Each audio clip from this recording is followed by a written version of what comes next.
Assalamualaikum warahmatullahi wabarakatuh. Perkenalkan, nama saya Eva Merianti, CGP Angkatan 7 Kabupaten Padang Lawas. Pada hari ini saya akan melakukan supervisi akademik bersama dengan rekan saya, Durya Holila Hasibuan. Mari kita saksikan videonya bersama-sama. Selamat pagi Bu Durya. Selamat pagi Bu. Apa kabarnya hari ini? Alhamdulillah sehat Bu.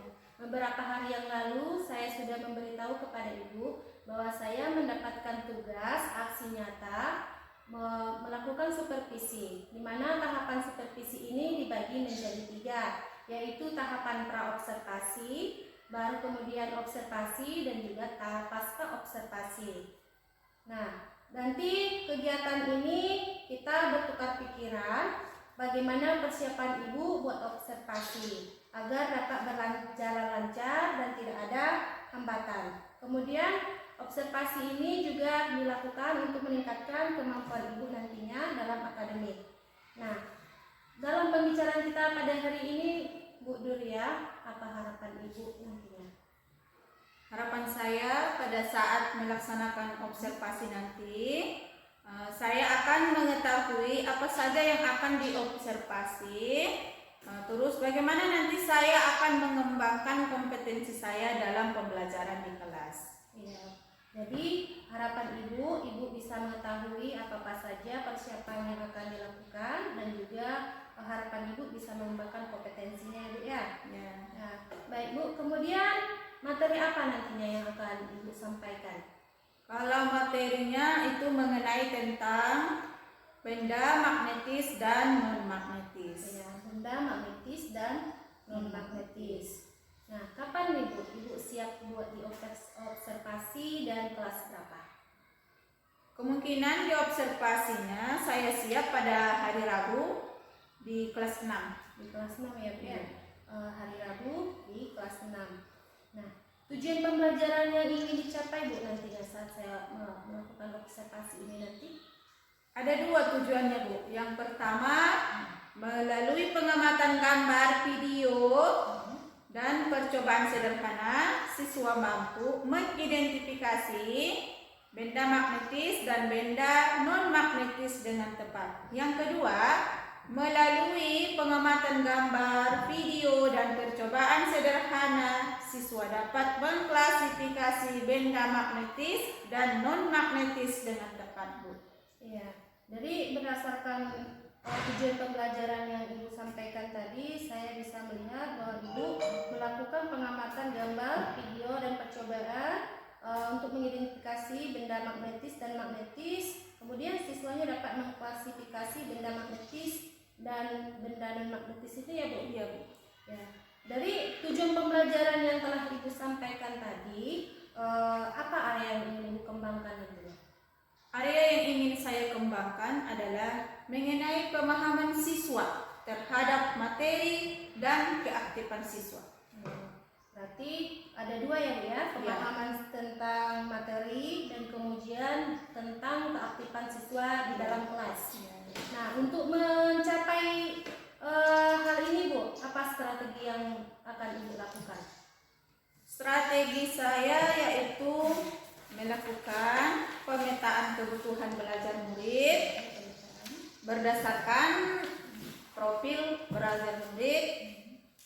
Itu nanti saya membagi 3 kelompok. Yang pertama kelompok visual, yang kedua audio, yang ketiga kinestetik. Saya membuat RPP-nya berdasarkan berdiferensi dan pembelajaran sosial emosional. Berarti strategi yang ingin Ibu kembangkan ini memetakan siswa ya Bu ya, berdasarkan dengan gaya belajarnya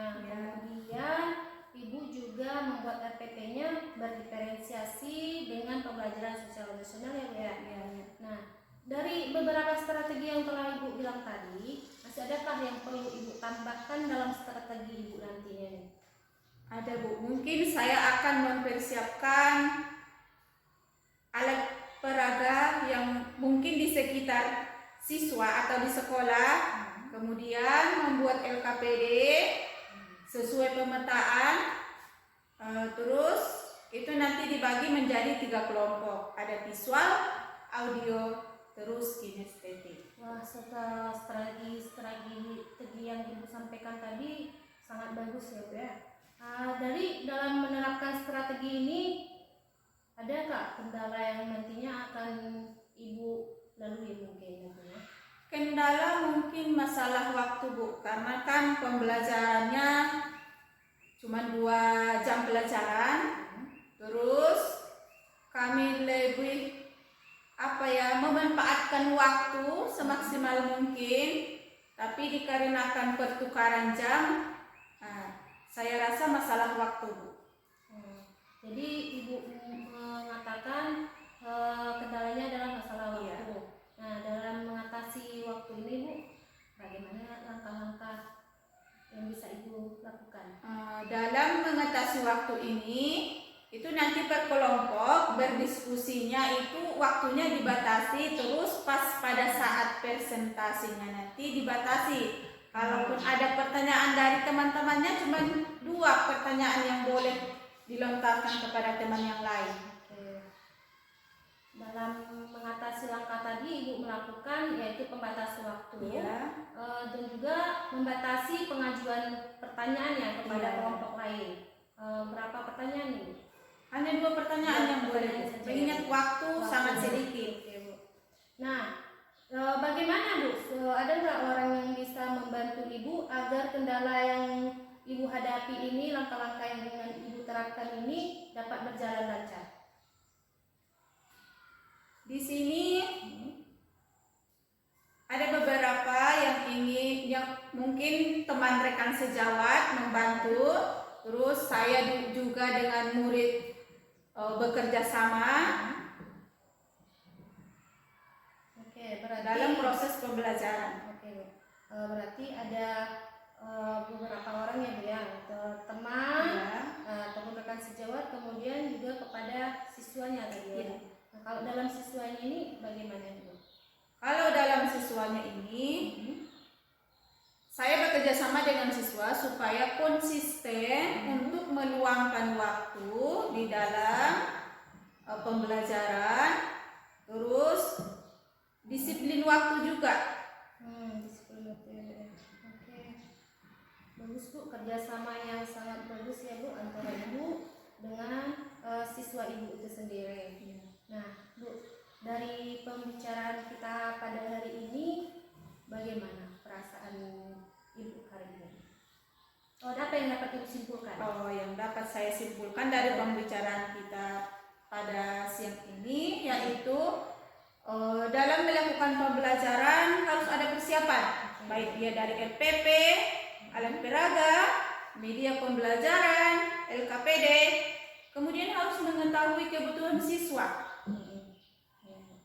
Terus harus bekerja sama dengan siswa agar waktu kita itu tidak terbuang.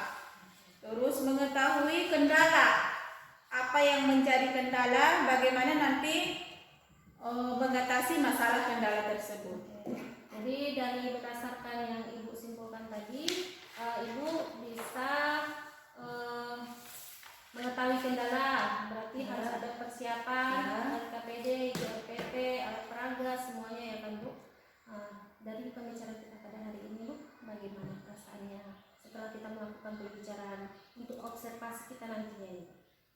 Dari pembicaraan ini mungkin saya lebih senang atau lega karena dengan berbicara seperti ini, berdiskusi seperti ini, saya bisa lebih meningkatkan kompetensi saya untuk kedepannya, mempersiapkan pembelajarannya yang lebih matang, mengetahui kebutuhan belajar siswa dengan maksimal. Oke, baik Bu, terima kasih. Kita akhiri pembicaraan kita hari ini dan kita berjumpa lagi di hari Rabu ya Bu tadi ya. Saya akan masuk ke kelas Bu untuk melakukan observasi Semoga nanti pembelajarannya itu saat observasi ini nanti dapat berjalan dengan lancar. Baik.